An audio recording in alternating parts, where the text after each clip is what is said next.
faly tafaona amintsika menakavindray e ao anatin'ilay herinandro ny fanapahan-kevitra nomena ny loha hevitra hoe manaraha ahy isika andro faefatra an'io a mbola voninantrano ireo mpiaramiasa nanomana sy namolavolana izany a maniry sara faherezana sy fitahiana ho antsika mianakavy manarafinaritra tomboko lasy tomboko vavy anarakanao no iriko nahaizano aleanao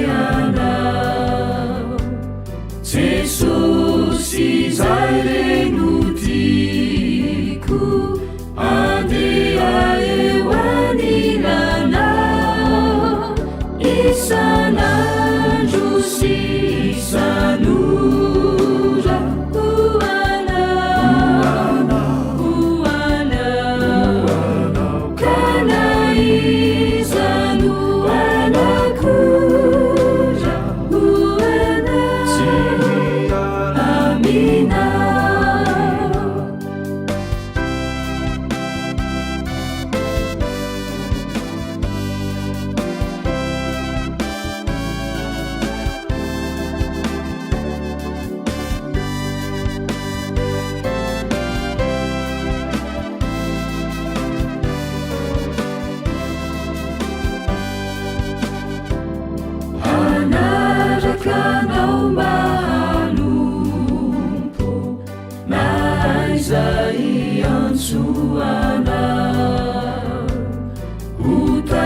utakanao reritompo sikivina sarotrata isanandro sy isanora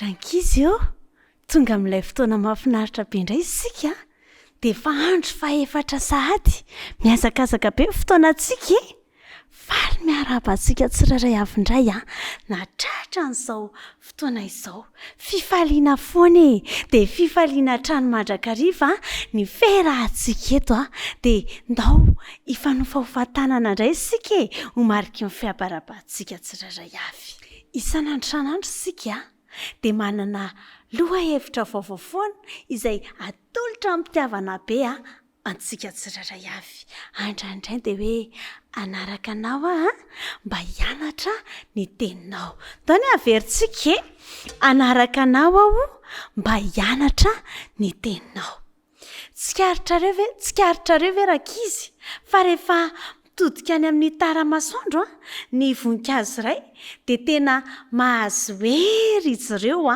velombelom-bola ery raha sanatria ka miboka ao anatin'ny toerana misezina izy ireo dia tsy mahita masoandro dia malazo ary tsy ela dia ho simba ary ho faty isika ihany koa dia raha te hahazo hery bebe kokoa dia mila mitodika any amin'Andriamanitra isika rakizy andra hery vaovao hita ao amin'ny baiboly izany hery manokana izany izay omeny ny tenin'Andriamanitra atsika tsirairay avy tahaka ny ilantsika sakafo ara-pahasalamana arak'ilay nresahantsika tamimaly dia ohatran'izany ny vatantsika dia isika ihany koa ny fanahintsika ihany koa dia mila sakafo ara-pahasalamana tsy inona izany sakafo izany rakizy fa ny tenin'Andriamanitra mila misakafo ny fanahintsika amin'ny alalan'ny tenin'Andriamanitra mba hahatonga azy aninona hahatonga azy atanjaka tsara ny ara-panahintsika tsirairay avy rehefa malalay koa manany ankizy tsy mety mihinana legioma sy voankazo dia mifidifidy sakafo dia lasa marary lava ary tena marefo tahaka izany koa rehefa tsy tia mamaky baiboly isanandro sika rakizy dia maninona lasa marary a ny ara-panahintsika, lasa marefo a ny ara-panahintsika. Ka zany no mahatonga ny ankizy misy fotoana kivikivy, misy fotoana mora tezitra, miavonavina, fiemorana. Aretina ara-panahy zany dra ankizy a, raha ohatra ka tsy ampy baiboly a isika. Efa tratran'izany aretin'izany ve ny ankizy kely? Tsy haiko aloha fa sika tsirairay avy a no mieritreritra. Toy izy rakizy ny fahazarany efa natombontsika. Atsangany ny tanany ankizy zay manana baiboly any an-tokantrano. Manana ny ankizy. Ary atsangany ny tanany ankizy zay mamaky an'ilay baiboly ananany any an-tokantrano. Mamaky ny ankizy, mankasitraka raha ankizy fa haitsika miaina, haitsika salama daholo amin'ny alalan'ny tenin'Andriamanitra. Fa ny tena zava-dehibe ihany koa raha ankizy dia tsy manapaka mihitsy isika amin'ny fianarana an'ity tenin'Andriamanitra ity, fa isan'andro dia mila mamaky an'izany baiboly izany. Faly ve anareo raha ankizy rehefa tafiaraka eo ambony latabatra daholo ny fianakaviana rehetrarehetra miaraka misakafo? Eo dada, dia eo neny dia eo zoky dia eo zandry, dia eo koa ianao. Faly aoka izany ny ankonana rehetra, fa izao ihany koa raha ankizy. Faly tena faly ihany koa Jesosy rehefa tafiaraka eo ambony latabatra daholo ny fianakaviana rehetra, isa maraina dia isan-kariva mianatra an'ity tenin'Andriamanitra ity. Dia faly Jesosy ny amin'izany, ary fandriny lalina dia lalina tokoa izany rakizy. Ndany hijery zavatra kely anankiray tsika, fa ity baiboly ity rakizy dia oharina amin'ny zavatra vitsivitsy. Ny voalohany dia ny baiboly dia oharina amin'ny saritany.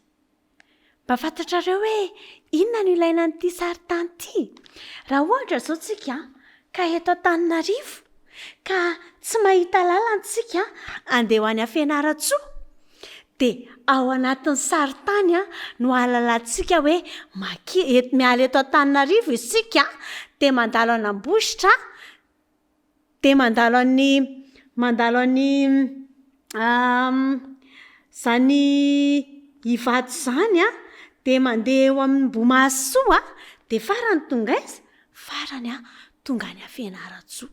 Dia ny tenin'Andriamanitra rakizy ao amin'ny Jaona 4:10 andininy fahenina, Jaona 4:10 andininy fahenina dia izao lazainy. Jaona 4:10 andininy fahenina.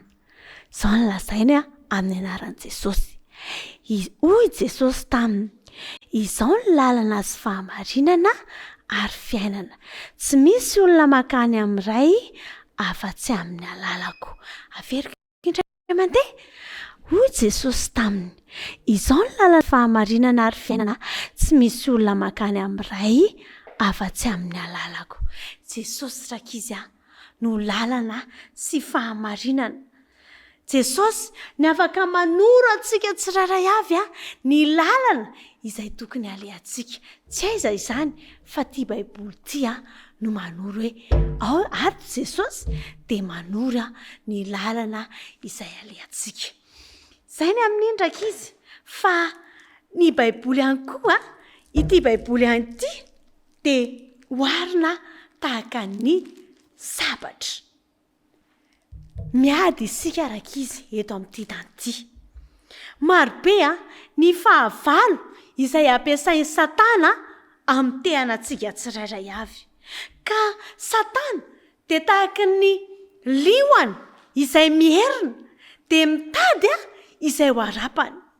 Ka ny baiboly dia oharina amin'ity sabatra ity dia ity no miady amin'ny fakapanahy sy ny zavatra rehetra araka ny jerentsika tamin'ny andro teo aloha. Ao amin'ny Hebreo 4:12 rakizy dia izao ny lazainy. Hebreo 4:12. Vakiko amin'ny anaran'i Jesosy. fa velona sy mahery ny tenin'Andriamanitra ka maranitra noho ny sabatra roa lela ka manindrina hatramin'ny fampisarahana ny aina sy ny fanahy ary ny tonina sy ny tsoka ka mahay mamantatra ny eritreritra sy ny fisaina fo. Ty tenin'Andriamanitra itiraka izy dia hoarina amin'ny sabatra maranitra ka ilayntsika zany ny mamaky ny tenin'Andriamanitra satria dia mampahery atsika izany tenin'Andriamanitra izany. Ny manaraka araka izy dia ity tenin'Andriamanitra ity dia hoarina tahaka ny jiro. Tahaka n'inona hoy? Jiro. Ao amin'ny Salamo 7:100 andininy 5:100 dia izao no lazainy hoe fa nilony tongotro sy fanazavana ny lalako ninona ny teninao. Fa nilony tongotro sy fanazavana ny lalako ny teninao. Dia tahaka izany ny Baiboly. Izy no mitsilo atsika amin'ny lalana izay alehantsika tsirairay avy. Dia ato anatin'ity Baiboly ity misy lalana izay tokony alehantsika dia izy no mitsilo lalantsika mba tsy ho any anatin'ny maizina ny ankizy kely tsirairay avy ary tsy ho any anatin'ny tsilo na sanatria any anaty lavaka ny ankizy kely tsirairay avy. Ny zay ny amin'ity resaka jiro tiraka izy fa ny Baiboly ihany koa dia hoarina tahaka ny fitaratra. Tahaka n'inona hono eraka izy? Tahaka ny fitaratra. Rehefa mijery fitaratra isika dia mahita hoe madio na maloto ny tarehantsika. Dia lasitsika maninona rehefa mahita hoe madio na maloto ny tarehantsika? Lasitsika mandeha manasa tareha manadio tareha. Dia tahaka izany ihany koa ny Baiboly. Ny Baiboly dia mampiseho atsika ny tena toe-panahy marina, ny tena vokatra izay tokony ho aseho atsika amin'ny manodidina atsika. Izany ndraiky izy ny asan'ity Baiboly ity mampiseho atsika ny lesoka ny zavatra tsy mety izay ataontsika eo amin'ny fiainantsika. Fa ny farany ndraiky izy dia fantatrareo hoe inona ity atanako ity? Biscuit ity atanako ity. Ty Baiboly ity dia sakafo ny fanahy. Sakafo n'inona hono? Sakafo ny fanahy ny Baiboly. Tsy velona isika raka izy raha tsy mihinana inona? Raha tsy mihinana sakafo. Fa ny fanahy isika ihany koa dia tsy velona raha tsy mihinana ny tenin'Andriamanitra. Ny mamaky Baiboly zany raka izy dia midika hoe mihinana ny tenin'Andriamanitra. Ohatran'izao ny fanaovana an'ilay izy. Mateo kristianina matanjaka ve sika raka izy? Ary mamobe? Dia raha te ohatran'izany sika raka izy dia mila mamaky ny Baibolitsika. Ahoana ny ahafantarantsika amin'ny fahadisotsika? Ahoana ny ahavokisantsika ara-panahy? Ahoana ny adintsika tsy misy sabatra? Tsy afaka hanao an'izany tsika raka izy raha toa ka tsy misy ny Baiboly. Ndeha hanaraka an'i Jesosy sika amin'ny alalan'ny fianarana ny tenin'Andriamanitra mba hanakaiky azy bebe kokoa isika. Ao amin'ny tenin'Andriamanitra raka izy ao amin'ny asan'ny apôstôly 7:20 andininy 1:20 dia manao an'izao. Asan'ny apôstôly 7:20 andininy 1:20. Vakiako amin'ny anaran'i Jesosy. Ary ny toe-panahindreo dia tsara noho ny tao Tesalonika satria nandray ny teny tamin'ny zotom-po indrindra ireo ka nandinika soratra masina isan'andro na marina izany na tsia. Voalaza fa nandinika ny soratra masina isan'andro ry zareo tao a Tesalonika. Dia naninona ny toe-panahiny? Toe-panahiny dia tsara.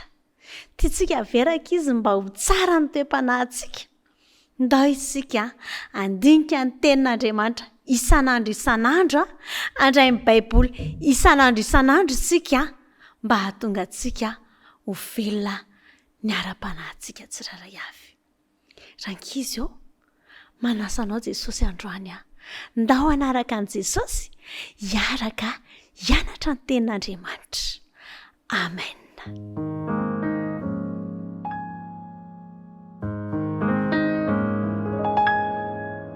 Fifaliana hatrany no hiara-bananao tonga soa amin'ny fotoanany torohevitra mahasoa dia mba hitondra soanao tokoa ny izao fotoana izao. Mandeha tokoa ny fotoana re izy mianakavy satria dia efa andro fa efatra sady sika izao dia arabaina zany tsirairay na hatratra amin'izay fotoan'izay.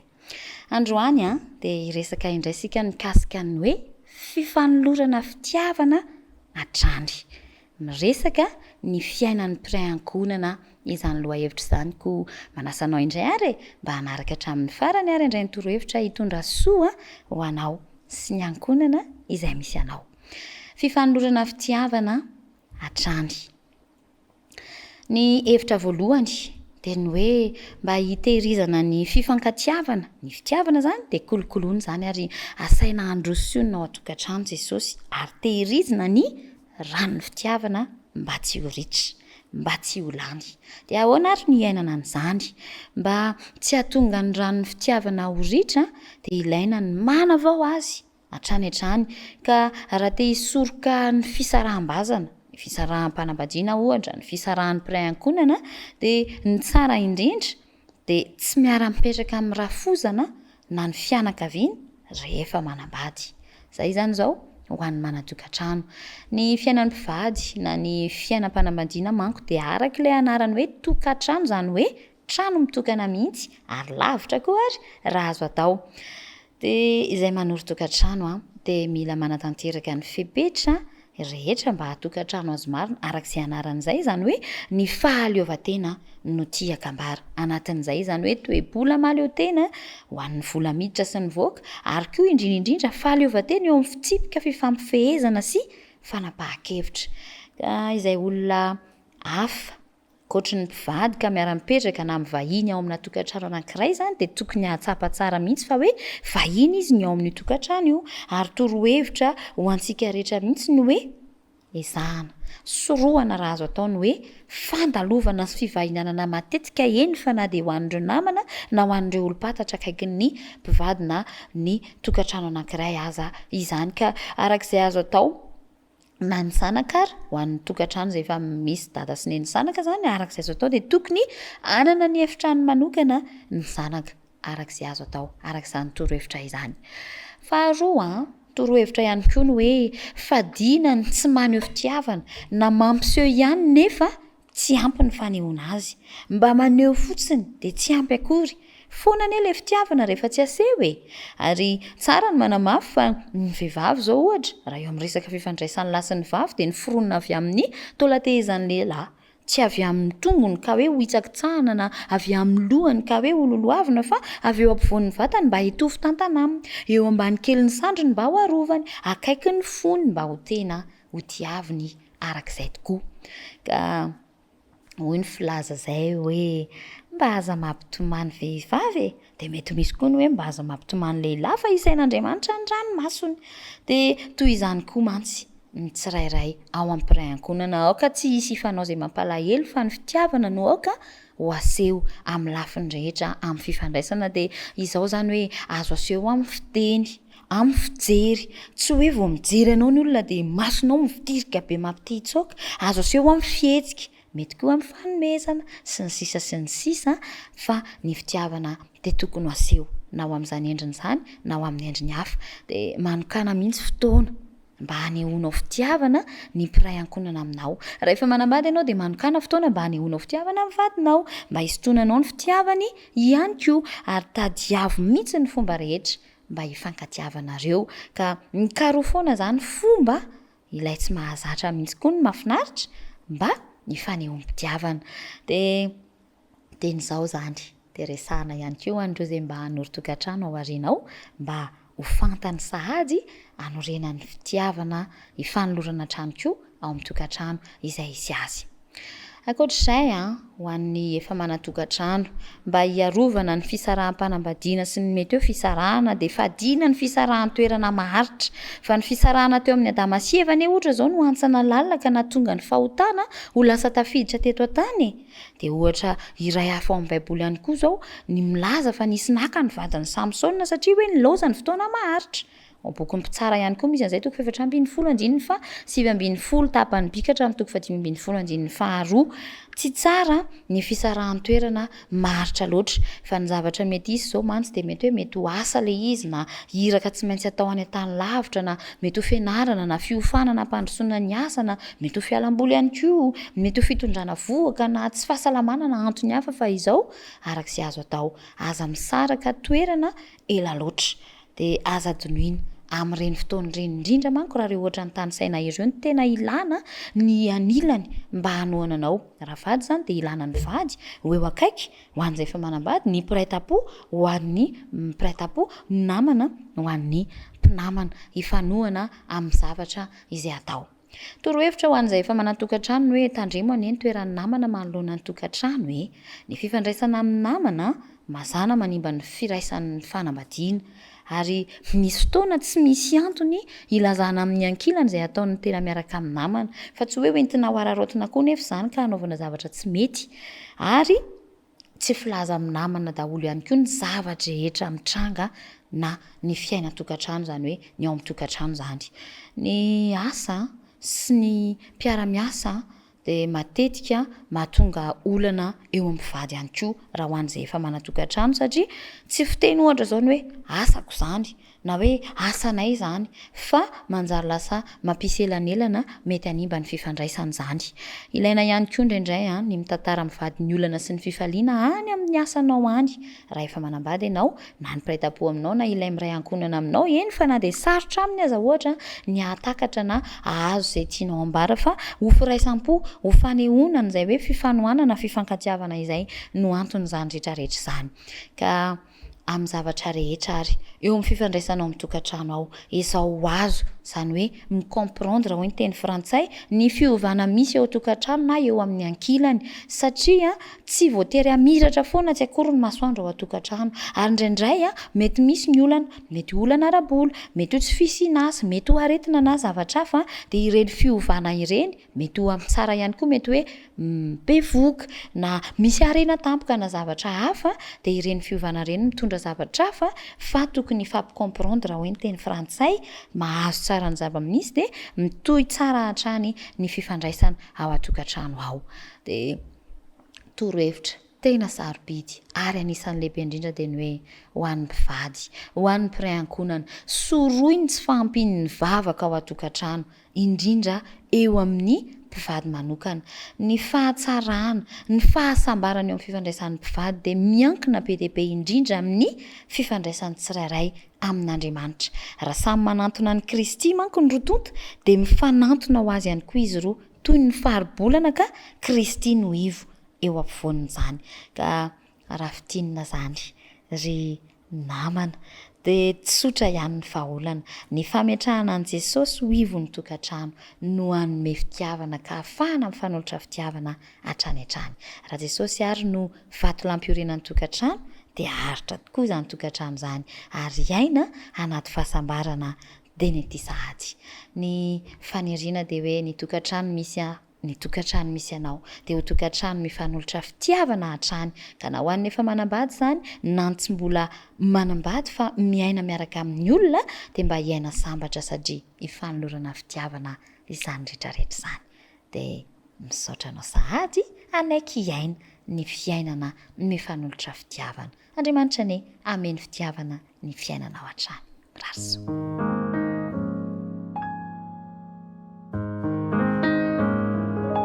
Mbola raisina fifaliana indray ny miarabantsika rehetra amin'izao fotoana manokana izay natokantsika iarahana miresaka ny amin'ny tenin'Andriamanitra izao. Azadino fa miaraka eto isika miaratra ny tenin'Andriamanitra isika hiaraka hivavaka ihany koa isika koa dia tsy adino ny manonona ny fiadanan'i Kristy ho aminao sy ny ankonanao isa-tokantrano zay manaraka izao fandana izao amin'ny toerana rehetra zay manaraka izao famelabelarana ara-tsoratra masina izao. Andeha andinika ny ten'Andriamanitra isika ary manasanao mba hiaraka anondrika amiko ny lohanao hiary vavaka isika. Jehovah Andriamanitra raha eo ankehitriny dia hianatra ny teninao indray izahay. Ankehitriny dia tonga eto indray izahay amin'ny fotoana izay fanomezana mba andre ny teninao. Ka na iza izay mandray an'izao afatra izao tompo malala dia aoka mba arotsaka ao amin'izy ireo fahasoavana sy ny fitahiana mananambiampy avy aminao. Ary aoka hitanay ianao ka hitondra fitahianao anay ny teninao. Misaotra tompo. Amen. Lohahevitra izay iarahantsika indray amin'ity andro manaraka ity avy amin'ilay lohahevitra lehibe manao hoe manaraha dia fantanina no apetrakintsika manao hoe ahoana no amantarana ny andro farany. Anaraka ny Kristy isika kanefa mila fantatra ny zavatra rehetra mba tsy andeha anjambany eo amin'ny fiainana izay hatrehany. Liana fantatra manara-maso ny zavatra mitranga eto amin'izao tontolo izao ny olombelona ary matahotra ny hoaviny ny akamaroan'ny olona ka miezaka manara-maso dia zavatra hitranga raha-pitso. Inona ny zavatra iseho raha-pitso? Inona ny zavatra iseho afaka pitso? Aorinan'ny izao zavatra hitranga izao inona mety zavatra iseho? Dia avy malala tsy misy zavatra azo lazaina fa tsy ny Baiboly iry ihany. Ny Baiboly ihany ny mana zavatra azo lazaina ny amin'ny hoavy. Hoy ny Apokalipsy 2:7 indro izy ho avy amin'ny rahona ary maso rehetra ahita azy na dia izay nandevina azy azy ary hitomany azy ny fiainana rehetra ambonin'ny tany. Eny amena. Ho avy Kristy, ho avy indray eny amin'ny rahony lanitra izy. Amarana ny tantarany tany. Ny fiavian'i Kristy eny amin'ny rahony lanitra no lazaina hoe fahatapera zao tontolo izao hamarana ireo zavatra miseho eo amin'ny fiainantsika. Fahoriana ve? Fijaliana ve? Olana ve? Tomany ve? Herisetra ve? Tsy fahampiana ve? Ifarana zany rehefa ho avy Kristy. Ary anome fiainana tsara sy tonga lafatra izy. Tea miainanao Kristy. Hiaraka amin'ny Kristy anome fiainana manakizay tsika arak'izay fandresantsika izay. Hoy ny tenin'Andriamanitra manao hoe indro ho afainganao ary eto amiko ny famaliko mba hamaliko ny olona rehetra araka ny asany. Apokalipsy 2:12. Ho afaingana Kristy. Afaingana manao ahoana? Ho avy tsy ho ela manao ahoana? Akaiky manao ahoana zany fiavian'i Kristy zany? Hoy ny Matthieu 2:17 nametraka fanontaniana tamin'i Kristy ny mpianany. Lazao aminay izay famantarana ny amin'ny fiavianao sy ny fahataperana zao tontolo izao. Ny fanontaniana mipetraka dia hoe move amin'izao andro hahavelomantsika izao tokoa no atao hoe andro farany sa mbola ho ela? Nanao famantarana Kristy ary nohariny Kristy ny amin'ny andravanan'i Jerosalema ny hiaviana eny amin'ny rahony lanitra. Famantarana voalohany dia eo amin'ny tontolon'ny fivavahana. Isy famantarana maromaro izay nomeny mpianana hoe rehefa mitranga reto zavatra ireto dia izao aoka ho azonareo antoka fa izany ny famantarana ny andro farany. Tontolon'ny fivavahana andeha jerentsika amin'ny Tsipriana izy ireo. Fa izy Kristy sandoka sy mpaminany sandoka. Matteo 4:20. Fa izy Kristy sandoka sy mpaminany sandoka hitsangana ka ny famantarana lehibe sy fahagagana. Rehefa malala sarotra manakariva ny manavaka ny sandoka sy ny tena izy. Ary mila mitandrina isika satria raha iverenantsika ilay tenin'Andriamanitra teo dia hoe izy Kristy sandoka sy mpaminany sandoka hitsangana ka aneo famantarana sy fahagagana.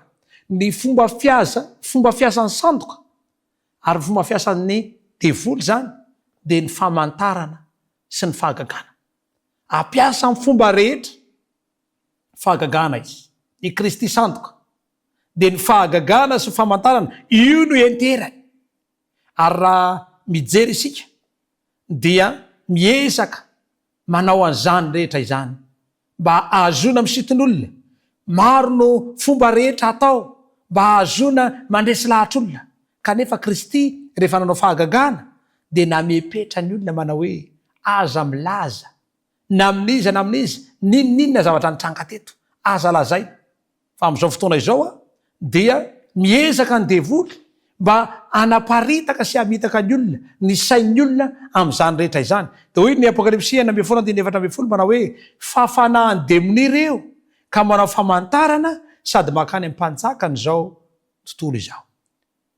Fomba fiady anankiray izay ampiasain'ny devoly dia zao karazana famantarana ary ny mampalahelo amin'izao fotoana izao dia zao raha tsy mahay fahagagana ianao tsy manao famantarana ianao dia ohatrany hoe tsy izy tsy mba fiangonana tena izy ohatrany hoe menamenatra fa tsy mahay an'izany fanahiny demoni ireo hoy ny tenin'Andriamanitra.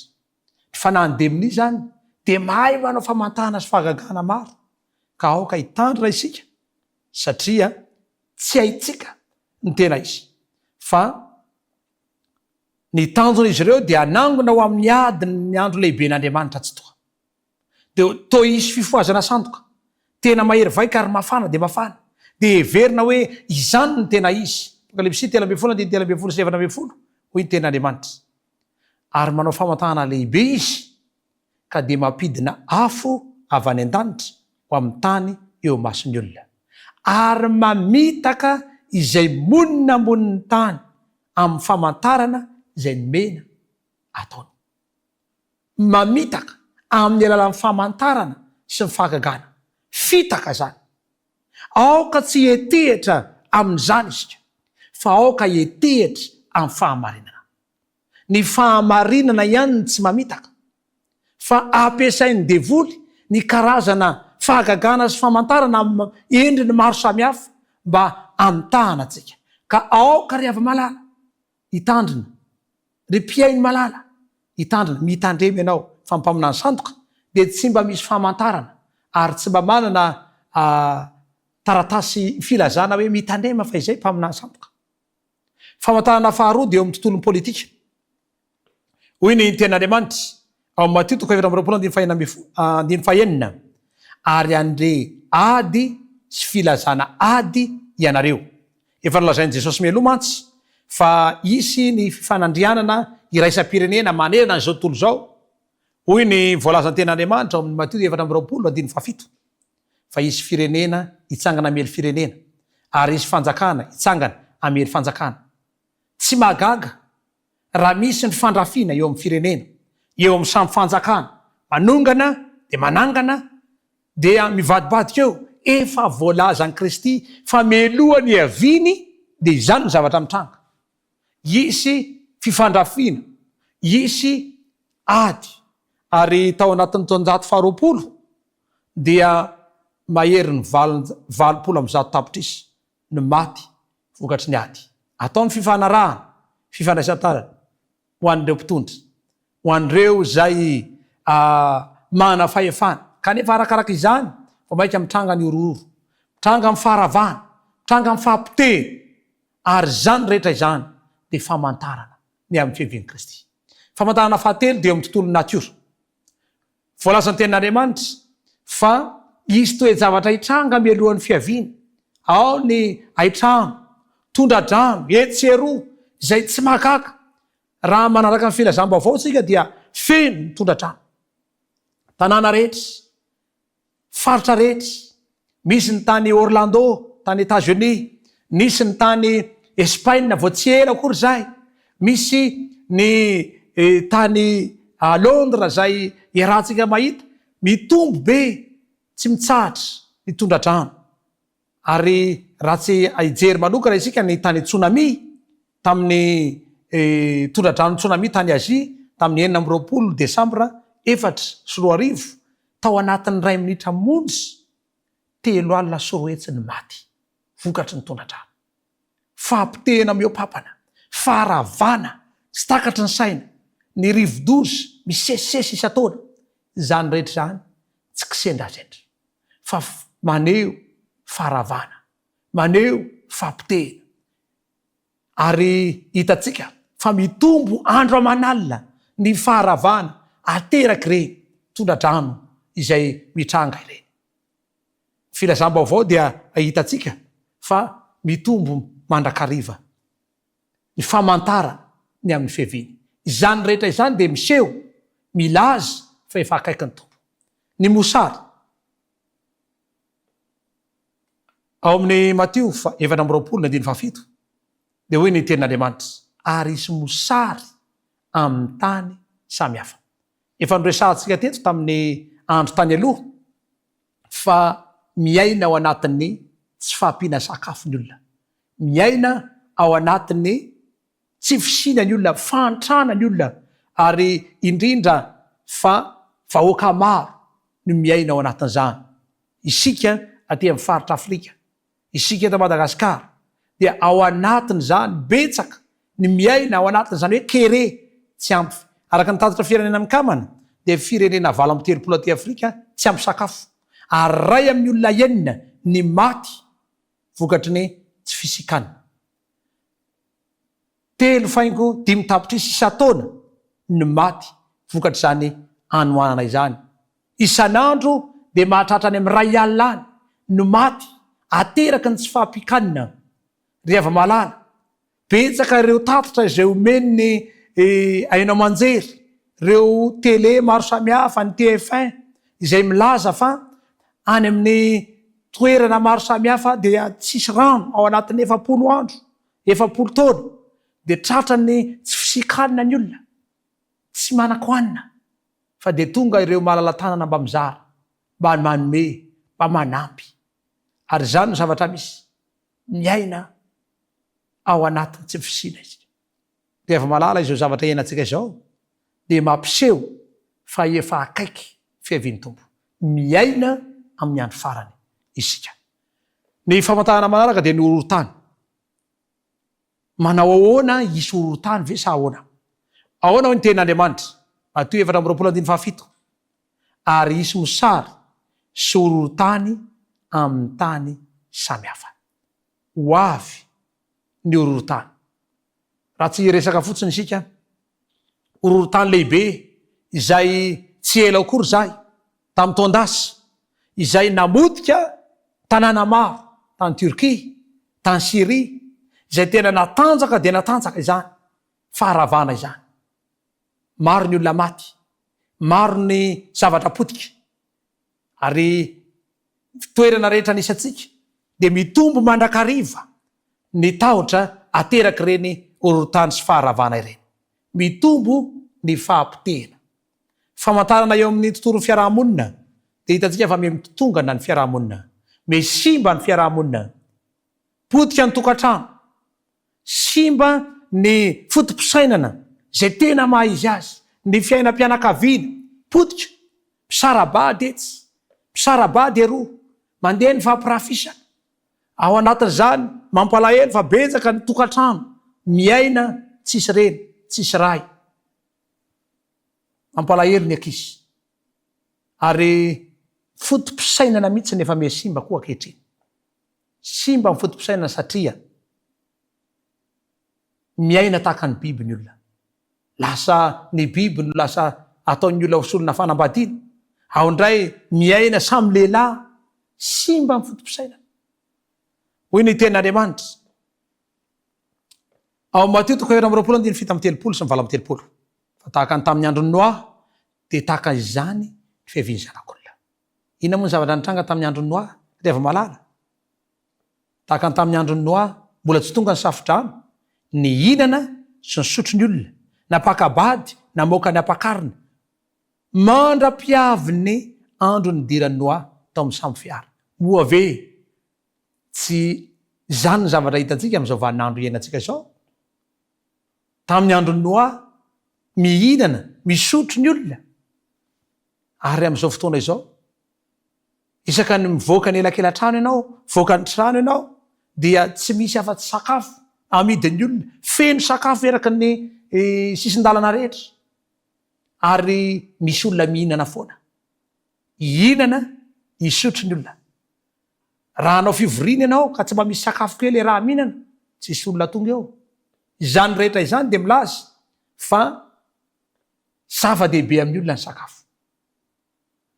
Anambady ny olona, jereo fa miazakazaka amin'ny fanambadiana ankehitriny. Tsy tana intsony, mitombo isan'andro. De misy ny manambady. Etsy andanin'izany nefa dia misy ny faharavana, misy ny fampitena. Potika ny fiaina tokantrano, rava ny fahatoram-panambadiana. Araka ny tatitra nomen'ny manampahaizana manokana 500 ka hatramin'ny 700 ny tokantrano dia miafara amin'ny fisaraha-panambadiana. Von'olona ny herisetra, mitombo andra-manalina, ny kidnapina, etsy andanin'izany ny alatra, etsy andanin'izany manana ianao miorooro, tsy manana ianao mitaitaina. Simba ny fotom-pisainana ary efa tsy milamina intsony. Izany rehetra izany dia manambara ry hava-malala fa ho avy ny fotoana izay havian'ny Kristy eny amin'ireo lanitra. Ho avy indray Kristy. Amarina ny tantarany tany, efa mavesatra loatra ny ainatsika. Hoy ny tenin'Andriamanitra hoe aritan'i Jehova fa be ny faharatsiana tambonin'ny tany, ka ny fisainan'ny olona dia ratsy ihany mandritra ny andro. Ny ratsy fisainana ny olona amin'izao fotoana iainantsika izao. Izany ry hava-malala dia manambara fa ho avy ny tompo. Fanambarana fa efa andalana Kristy, famantarana ny fiavian'i Kristy izany. Any am-parany any dia isy andro mahory, ny olona ho tia tena, tia vola, mpadoka tena, mpiavinavina, mpiteny ratsy, tsy tiany tsara, tsy manozy raisy reny.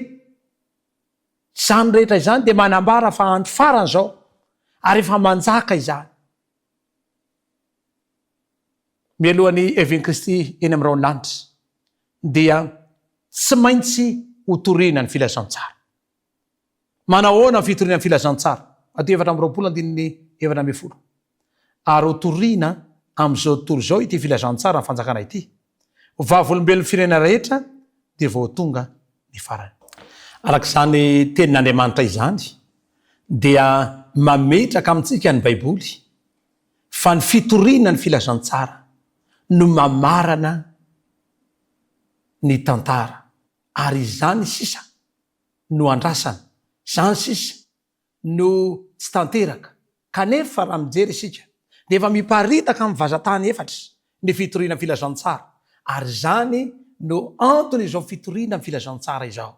Iantsonanao mba hifikitra manokana amin'ny fanarahana ny Kristy, mba hahafantaranao fa ho avy Kristy ary tsy ho tapoka aminao zany fiaviana izany. Eo andalana Kristy ankehitriny, andalam-piaviana izy. Efa tanteraka avokoa ireo famantarana rehetra, efa miseho avokoa ny toe-javatra rehetra. Tsy manam-potoana firy hijanonana maritra eto isika. Efa akaiky dia akaiky ny tompo. Fiomanana rehetra tokony ho azo antoka fivavonina amin'izany ianao. Ry hava-malala, ho avy Kristy eny amin'ireo lanitra. Vonina ve ianao? Miantso antsika manokana mba hanomana ny tenantsika, mba tsy ho voafitaka, tsy ho diso fanantenana rehefa ho avy Kristy eny amin'ireo lanitra. Ataovy azo antoka ny ankonanao, ataovy azo antoka ny fianakavianao, ary raha mbola misy tsy mahalala dia didinao no mampahafantatra azy reny fa ho avy ny tompo. Aza variana eto amin'ity tany ity, tany fandalovana ity, fa ny maharitra mandrakizay dia ilay efa nomanin'Andriamanitra ao amin'ny Kristy Jesosy. Hoy Kristy manao hoe raha tiako hitoetra mandra-piaviko, ahoanao izany fa manaraha. Raha tianao no tafatoetra ao amin'ny Kristy, mandra-piaviny Kristy izay tsy ho ela intsony eny amin'ireo lanitra, efa atombotra ny fiavian'ny tompo. Mila mibebaka isika, mila miova isika, satria hoy ny tenin'Andriamanitra hoe mibebay ianareo fa efa akaiky ny fanjakan'Andriamanitra. Fotoana ny fibebahana izao raha malala. Andao anatona ny Kristy isika, andao anaraka ny Kristy isika, vorio ny ankonanao, vorio ny zanakao, hoento anatona ny Kristy, zay ny vahaolana tsara indrindra mba hahazotsika mifikitra ao amin'i Jesosy. Zay manatona tsy mba ho laviko i Kristy, fa natao inona fahotana vitanao manatona ny Kristy, satria ny fanarahantsika azy izay rery ihany no vahaolana. Misy manantenao fa andray fanapa-kevitra ianao ka anaraka any Kristy ary ifikitra manokana am'izany Jesosy izany. Azy mangatakandro ary fandroany izao ny fotoana andao anakipamasitsika isika, andao amendrika ampelantan'Andriamanitra ny fiainantsika manokana ivavaka isika. Jehovah Andriamanitra o ankehitriny, raha ho avy any amin'ireo lanitra ianao famantahana rera dia efa mipotra avokoa. Mino sy mananteny izay Jesosy eo fa tsy ho adinonao izay. Ankehitriny nefa dia mibebaka izay, mifona izay ny amin'ny tsy mety rehetra sy ny tsirambina fandani-potoana tamin'ny fotoana hafa rehetra, fa isafidy iandany sy iaraka aminao izahay. Koa raiso izahay, fikiro izahay, sotra Tompo. Amen. Anarakanao no iriko, nahaizano aleanao, Jesosy izay reno tiako, andeha eo anilanao, isanandro sy isan'ora hoanao, ka naizano anakora hoanao, amina.